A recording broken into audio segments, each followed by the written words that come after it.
The news emerged that California's IndyMcBank had ceased operations and was deemed a complete disaster. That same evening, Washington convened an emergency meeting at GTX.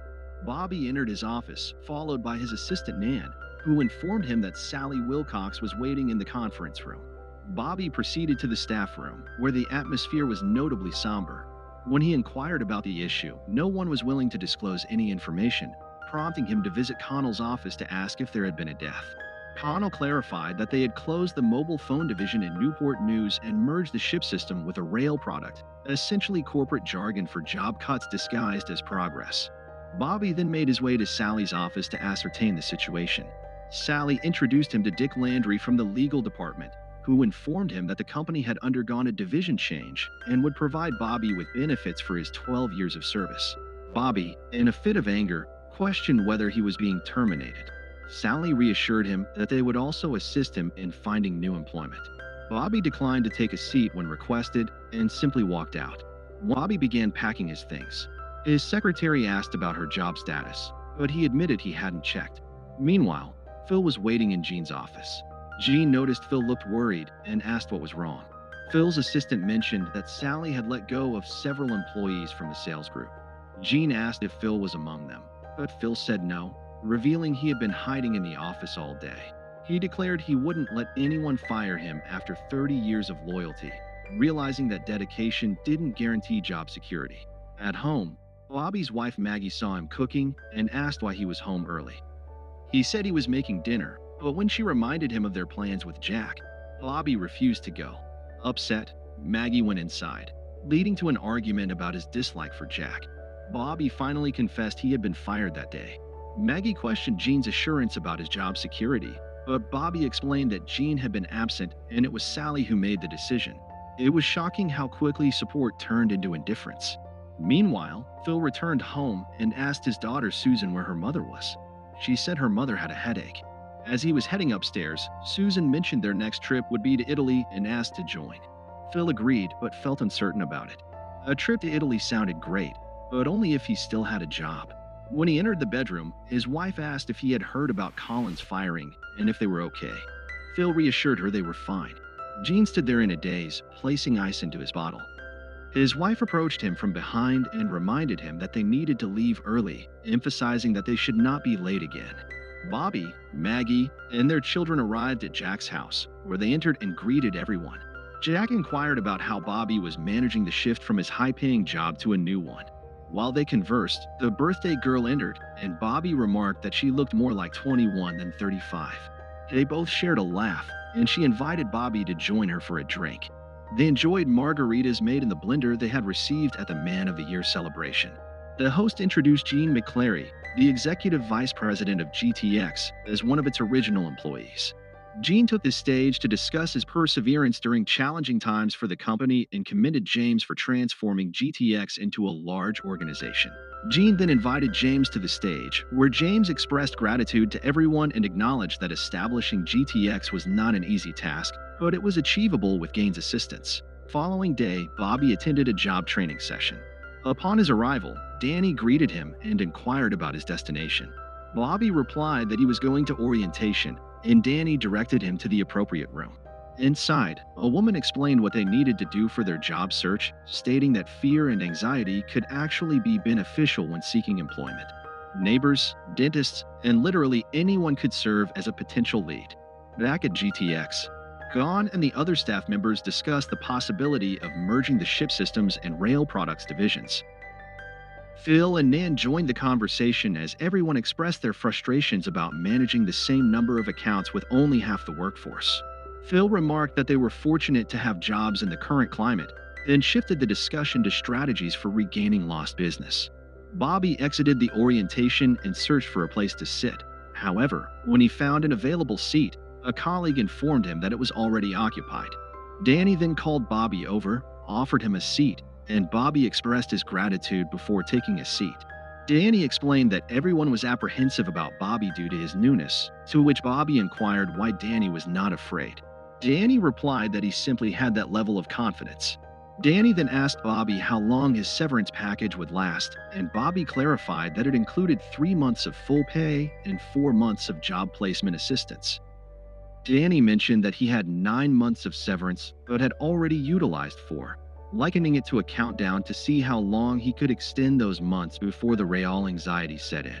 Later, Gene and Bobby met for lunch, where Gene inquired about how things were progressing for Bobby and his family. Bobby responded that everything was fine. Gene explained that the company needed to implement cuts due to serious financial difficulties and the necessity to downsize staff. Salinger was under pressure to elevate the stock price before a potential buyer could acquire the company and dismiss Gone. Gene informed Bobby that he had contacted some marketers, provided him with their names on a piece of paper, and wished him luck. Bobby became upset, discarded the paper, and left, stating that he would take their clients once he began working with their competitors. At home, Maggie and Bobby discussed his meeting with Gone, during which Bobby mentioned that Gone was assisting him in connecting with marketers, and Maggie appeared impressed while holding a pile of unpaid bills. Maggie proposed that she find a job to assist with expenses when Bobby's father, Kevin, called. Maggie handed him the phone, but Bobby declined to answer, not wanting to hear his advice. At the office, James and Jean reminisced about good times. James invited Gone and Cynthia to join them at Sun Valley for New Year's, but Jean hesitated, stating that his grandchild would be visiting at home. Jean was lying outside when Cynthia approached and inquired if everything was all right.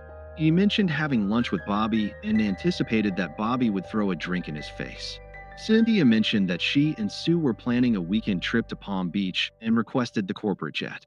Noticing Jean's reaction, she quickly added that they would opt for commercial flights instead.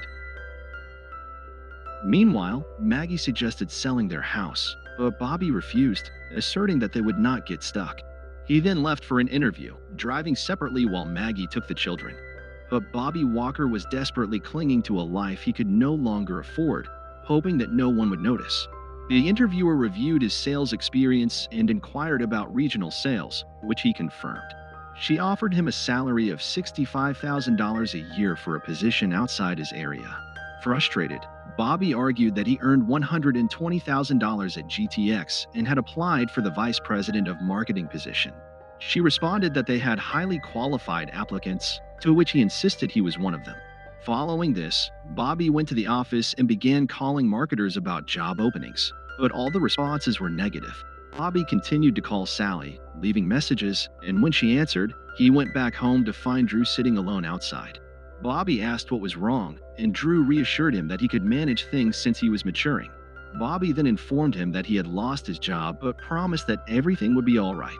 At Jack's residence for Thanksgiving, the gentlemen engaged in discussions about business while the meal was being served. Jack inquired of Bobby regarding his work, to which Bobby provided a vague response.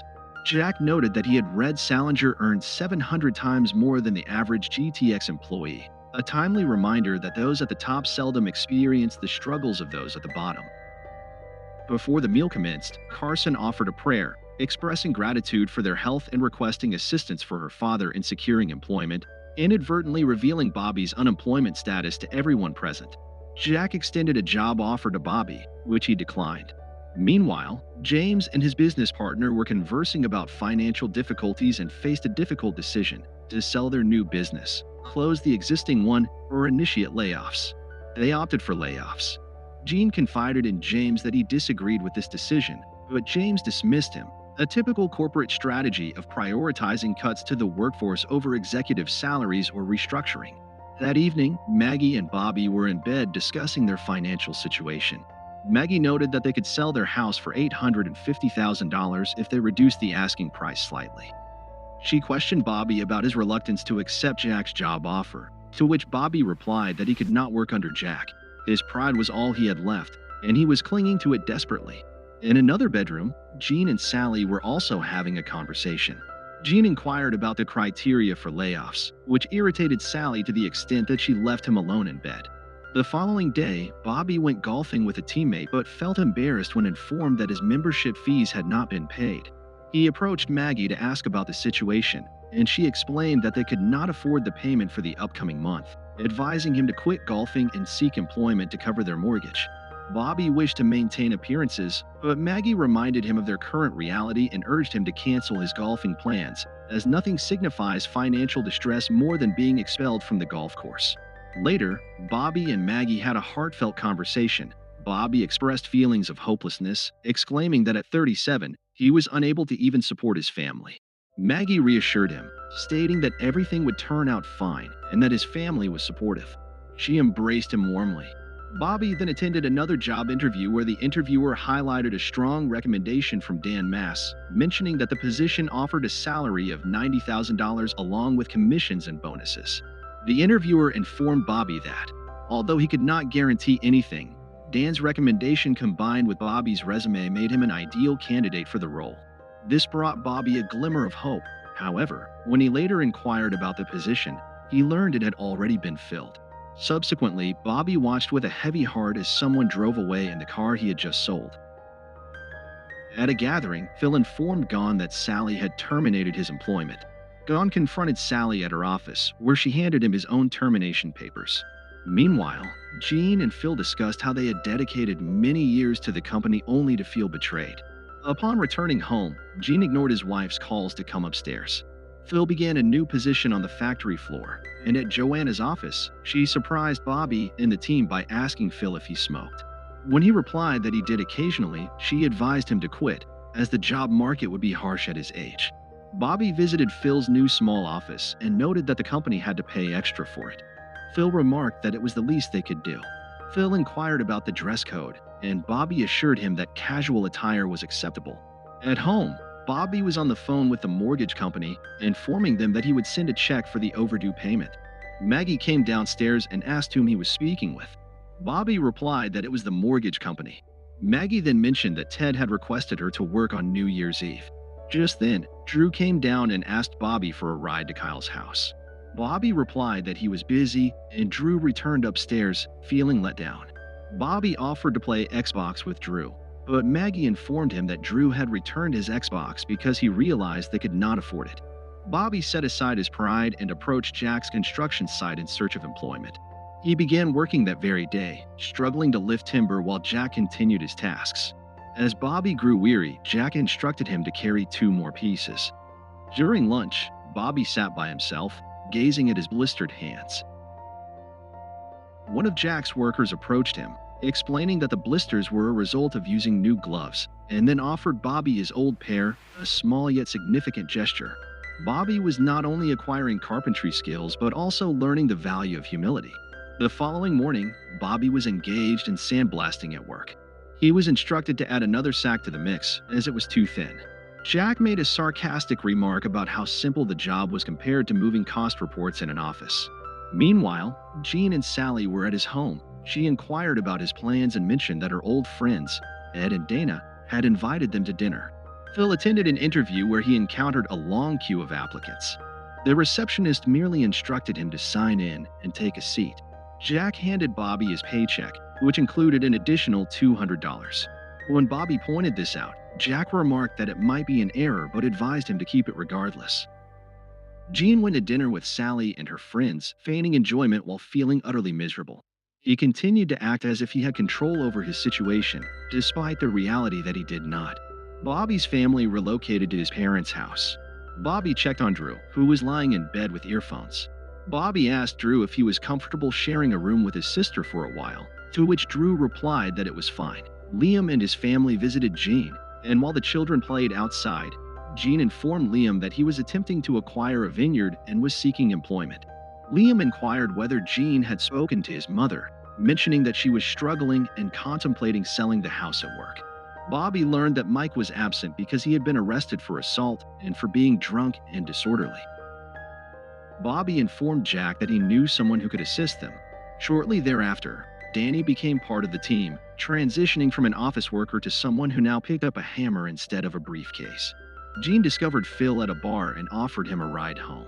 Phil declined, explaining that he could not return home as his wife did not want the neighbors to know he had been fired, so he proposed they go to a movie instead. When Bobby returned home, his mother informed him that a person named Fred Mund had called with a job offer, despite it being located in Boston. Bobby chose to pursue it. Maggie expressed skepticism, but Bobby insisted that the vice president of sales and marketing position was ideal for him. It appeared too good to be true, and indeed it was. Bobby traveled to Boston and stayed in a motel. The following morning, he went for his interview, only to discover that his appointment was scheduled for the next week, not that day. Phil met James for lunch and mentioned a job opening for foreign executives. James informed him that they would not hire anyone over the age of 30 for that position, indicating that decades of experience were irrelevant if one was not young enough. Later that evening, Gene was found angrily throwing stones at the GTX building. Phil discussed his financial difficulties, but there was nothing they could do to remedy the situation. Back at home, Phil washed the dishes before heading to his garage to smoke.